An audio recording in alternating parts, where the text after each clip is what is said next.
kind of goofing to see if it was possible.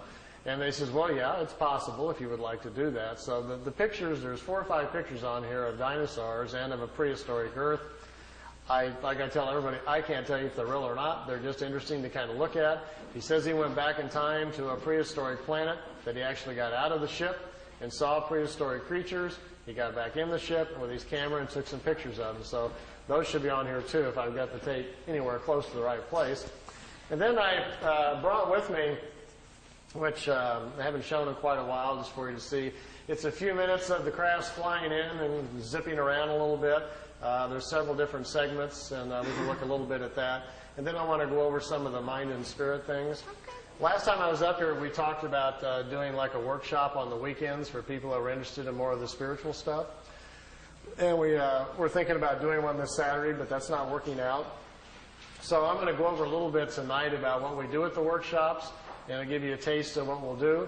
And then for those of you that are interested, we'll get together with Charles, and we'll come back up this summer sometime when we can get it organized. And then we'll do it on a weekend. We can do it 1 day or 2 day. If we do all of it, it takes me 2 days just to get through everything, if there's enough of you that are serious about doing it.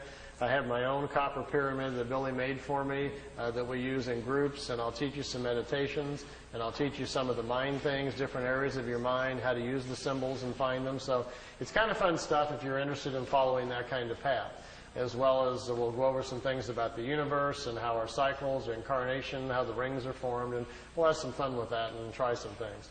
So we'll do a little bit of that tonight. I'll go over it just a little bit. So let me see where I'm at on this tape and see if I'm anywhere close to where I want to be.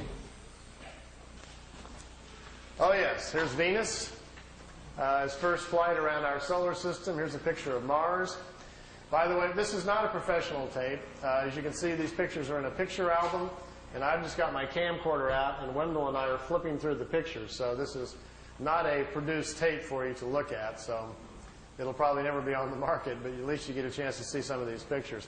This is Mars just from a different direction with the sun very bright on it. Now, here is Mars, but here's one of these satellites. It's in orbit around Mars, made on Earth, unannounced, and is in orbit. This is the spring of 1976, and this device is in orbit around Mars. I don't know exactly who made it or who put it up there. Here's another one. This is Mars again, and here's the light panels, solar panels, and the satellite equipment in orbit around Mars again. This is a different one. This is a dust storm on Mars. Billy wanted to get close and try to take pictures of artifacts. You've all heard about some of the Sidonoplasma on Mars, about the face on Mars that Richard Hoagland and other people have been looking into. Billy published a paper back in the 70s talking about that. There was a race of people lived on Mars. They had a terrible catastrophe about 186,000 years back. At the time, there was about 40 million people killed on Mars, and they're all gone now, of course. So there were societies there, and we will find quite a few remains of their civilization once we get up there. Here he's on board one of their large motherships. This is the side or the edge of a saucer that was parked inside as he was walking by it. Here's Jupiter. Here's the mothership in orbit. They're flying into it to go aboard. It was 17 miles high and about 10 miles in diameter. He spent 3 days on it. They went to different places in our galaxy to show him around. This was the craft that was right in front of him as they were flying into it. He took a picture of that one. Here, again, is back at Mars. These aren't in any particular order. Here's another object in orbit around Mars, and look, here's an American flag on it. So there's a couple of things that they put up there that the military's put up that we don't know about. This is a picture of Billy in a suit. He's on a prehistoric planet to see the dinosaurs. He's got a breathing apparatus on. This is a Pleiadian man, and they've stepped outside of the ship so he can see the animal life on this prehistoric world. Got his picture taken, too. That's pretty good.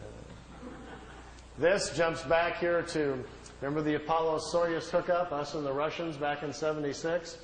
Billy asked him if he could go up and watch it. They said, okay. They took him up. There's several pictures here of the Apollo-Soyuz hooking up with Earth in the background.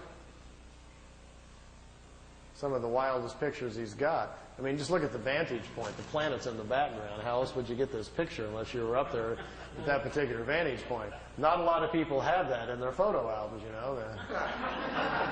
You can imagine the people at NASA would crack up, you know, they'd probably find it a little hard to believe at first, but they don't have pictures like this. Here it is when it's just hooked up. There's Earth in the background, and here's the two capsules coming together. This is the top of the mothership. There's windows, but there was nobody in the windows as they came into it. We really missed out here.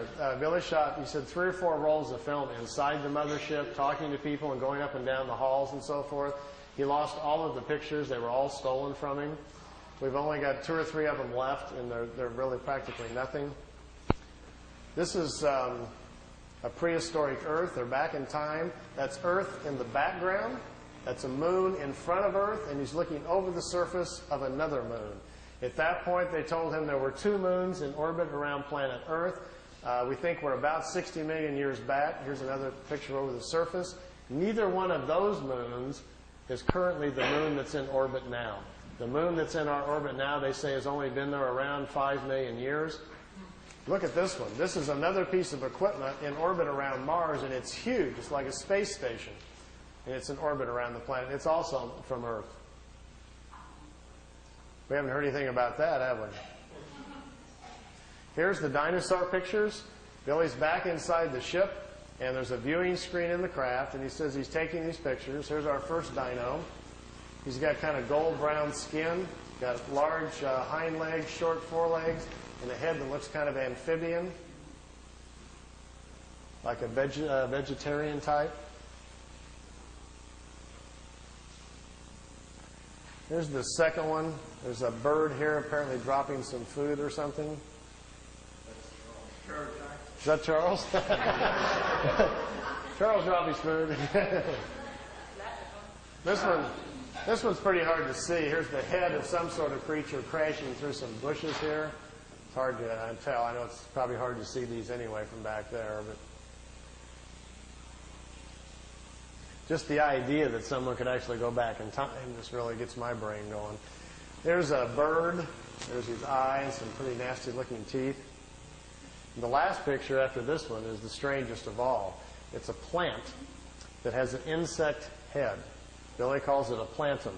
They were trying to explain to him how the evolution of different life forms goes. How, for instance, here's a plant life when the plants are the food kingdom of the world. When the plants evolve to a certain level of evolution, then these lower order forms, here's a small head, and this head is part of that plant.